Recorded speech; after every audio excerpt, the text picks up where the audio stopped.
আসসালামু আলাইকুম। কেমন আছেন সবাই? আশা করি সবাই ভালো আছেন। এখন পর্যন্ত আমরা পাইথনের অনেকগুলো টপিক নিয়ে আলোচনা করেছি। গত পর্বে আমরা আলোচনা করেছিলাম ইফ এলস স্টেটমেন্টস নিয়ে। তো আজকে আমরা আলোচনা করব হচ্ছে নেস্টেড ইফ ইফ নিয়ে। তো যেমনটা আমরা আগে বলেছিলাম যে নেস্টেড মানে হচ্ছে একই ধরনের একটা কনস্ট্রাক্টের ভেতরে যদি সেম কনস্ট্রাক্ট আবার থাকে। আমরা নেস্টেড ডিকশনারি দেখেছি। একটা ডিকশনারির ভেতরে আরও যদি ডিকশনারি থাকে। নেস্টেড লিস্ট দেখেছি, একই লিস্টের ভেতরে যদি একটা লিস্টের ভেতরে যদি আরও একটা লিস্ট থাকে সেগুলোকে আমরা নেস্টেড লিস্ট বলতেছি।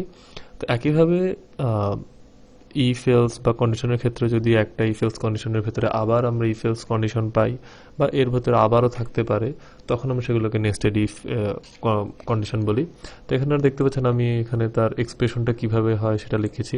তো ধরেন আমাদের একটা এক্সপ্রেশন, আমরা একটা কন্ডিশন দিয়ে শুরু করলাম, তারপর কিছু স্টেটমেন্ট থাকতে পারে বা নাও থাকতে পারে, ম্যান্ডেটরি না। দেখা যাবে যে একটা কন্ডিশন ফুলফিল করার পরেই আমরা আরও একটা কন্ডিশন চেক করতেছি। এই যে একটা ইফ এলস এর ভেতরে, একটা ইফ এলস এর ব্লকের ভেতরে আরও একটা ইফ এলস, তো এই জিনিসটাই হচ্ছে আমাদের মূলত নেস্টেড ইফ। তো সাধারণত আমরা যখন করি ইফ এলস, প্রথমে যখন এই যে এই কন্ডিশনটা ট্রু হবে, এখানে আমরা যে কন্ডিশনটা দিব সেই কন্ডিশনটা যদি ট্রু হয় তখনই সে ব্লকে ঢুকবে। ঢোকার পরে সে আবার তার নর্মাল প্রোগ্রামিং প্রসিজিওর যেটা, সে আবার এখানে আরেকটা কন্ডিশন চেক করবে। প্রথমে এই কন্ডিশনটা ট্রু হলে তারপরে এসে সেই কন্ডিশন চেক করবে। এখন যদি আমরা যদি একটা হচ্ছে এক্সাম্পল দেখতে যাই, যেমন হচ্ছে আমি এখানে দুটো নাম নিয়েছি, একটা হচ্ছে, দুইটি হচ্ছে স্ট্রিং। তো এখন আমি চাচ্ছি এই দুইটা স্ট্রিং আমি যোগ করব। তো এখন ধরেন আমি তো এখানে আগে থেকে ডিফাইন করে দিয়েছি, তাহলে আমি জানি হচ্ছে যে দুইটাই হচ্ছে স্ট্রিং। কিন্তু আমি যদি ইউজার থেকে ইনপুট নিতাম, তো ইউজার যদি হচ্ছে আমাকে দুইটাই যে স্ট্রিং ইনপুট দিবে সেটা যদি আমি শিওর না হই, ইউজার যদি আমার সাথে আহ, দুষ্টামি করে যদি আমাকে 1 2 দিয়ে দেয়, তখন আমি কি করব? তো এই কারণে আমি কন্ডিশন দিলাম কি, আমি প্রথমে আমার ফার্স্ট নেমের একটা কন্ডিশন চেক করবো যে ফার্স্ট নেমটা স্ট্রিং ক্লাসের অবজেক্ট কিনা। তো এই ইজ ইনস্ট্যান্স ফাংশনটা দিয়ে আমরা চেক করি যে কোনো একটা অবজেক্ট কোনো হচ্ছে ক্লাসের অবজেক্ট কিনা। যেমন স্ট্রিং তো একটা ক্লাস আমরা জানি, তো আমরা এখানে চেক করতে যে ফার্স্ট নেম যে ভ্যারিয়েবলটা সেটাকে এই স্ট্রিং ক্লাসের ইনস্ট্যান্স বা অবজেক্ট কিনা।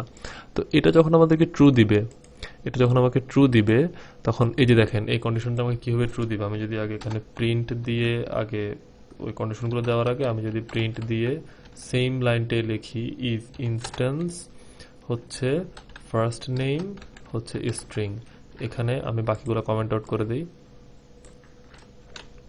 এই যে দেখেন এটা আমাকে দিবে ট্রু রিটার্ন করবে। ট্রু রিটার্ন করছে মানে যে হ্যাঁ, এই ফার্স্ট নেমটা স্ট্রিং ক্লাসের ইনস্ট্যান্স। তো এই ইজ ইনস্ট্যান্সটা মূলত আমাদেরকে ট্রু রিটার্ন করতেছে। তো যাই হোক, তো আমি প্রথমে কন্ডিশন দিয়ে কি চেক করলাম, আমি চেক করলাম যে হচ্ছে আমার ফার্স্ট নেমটা স্ট্রিং কিনা। তো ফার্স্ট নেমটা স্ট্রিং আমি পেয়ে গেছি। এরপর আমি ঢুকলাম যে লাস্ট নেমটা স্ট্রিং কিনা। এবার আমি চেক করবো যে লাস্ট নেমটা স্ট্রিং কিনা। ফার্স্ট নেম আমি স্ট্রিং পেয়ে গেছি, আমি শিওর। তারপর আমি চেক করবো যে লাস্ট নেমটা স্ট্রিং কিনা। যদি লাস্ট নেম স্ট্রিং হয়ে যায় তখন আমি দুইটাকে যোগ করে মাঝখানে একটা স্পেস দিয়ে সেই স্পেসটা সহ যোগ করে আমি প্রিন্ট করে দিব। আমি যদি এটাকে প্রিন্ট করি তাহলে হচ্ছে এই যে আরাফাত রাতুল।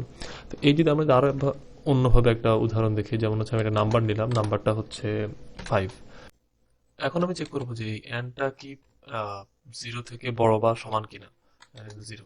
তো যদি হয় তাহলে দেখেন এনটা কিন্তু আমার সমানও হতে পারে বা বড় হতে পারে। তাহলে কি হতে পারে? যদি এনটা 0 এর সমান হয় তাহলে সেটা পজিটিভ নাম্বার না, তাহলে সেটা 0। আমি প্রথমে দেখলাম যে if N is equals to 0, print হচ্ছে আহ,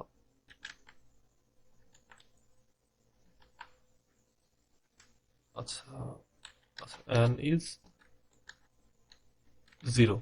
আচ্ছা, আর যদি 0 না হয় তাহলে সে অবশ্যই হচ্ছে এনটা হচ্ছে পজিটিভ নাম্বার, কারণ আমরা এখানে চেক করছি কি, print N is a positive number. আচ্ছা, তো এখানে আমরা এলস কি দিব, যদি এনটা যদি বড় না হয় তার মানে হচ্ছে অবশ্যই এন হচ্ছে নেগেটিভ নাম্বার। এন যদি 0 থেকে বড় বা 0 এর সমান না হয় তাহলে তো অবশ্যই এন একটা negative number. N is a negative number. এই হচ্ছে আমাদের প্রোগ্রাম। এই যে আমরা প্রথমে একটা কন্ডিশন চেক করলাম, ওই কন্ডিশন চেক করার পরে হচ্ছে আমরা আরো দুটো কন্ডিশন, আবার আরেকটা কন্ডিশন চেক করলাম। এটাই হচ্ছে মূলত নেস্টেড ইফ, নেস্টেড ইফ এর বা নেস্টেড কন্ডিশনের কনসেপ্ট। আমরা যদি প্রোগ্রামটা রান করি, আমি এটা কমেন্ট আউট করে দিই। 5 ইজ এ পজিটিভ নাম্বার। ঠিক আছে।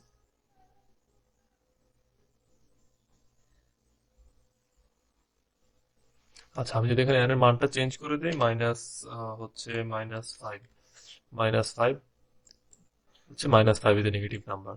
আর যদি আমি এখানে 0 দিই, তাহলে হচ্ছে 0 ইজ 0। এই ছিল আমাদের নেস্টেড ইফ এর কনসেপ্ট, এবং এটা আমার মনে হয় যারা ইফ বুঝেছেন তারা হচ্ছে খুব সহজেই নেস্টেড ইফ এর কনসেপ্টটা বুঝে যাবেন, এবং আপনারা প্র্যাকটিস করবেন যে আপনারা নেস্টেড ইফ ব্যবহার করে কোনো প্রোগ্রাম লিখতে পারেন কিনা। তো আজকে এই পর্যন্তই। ধন্যবাদ।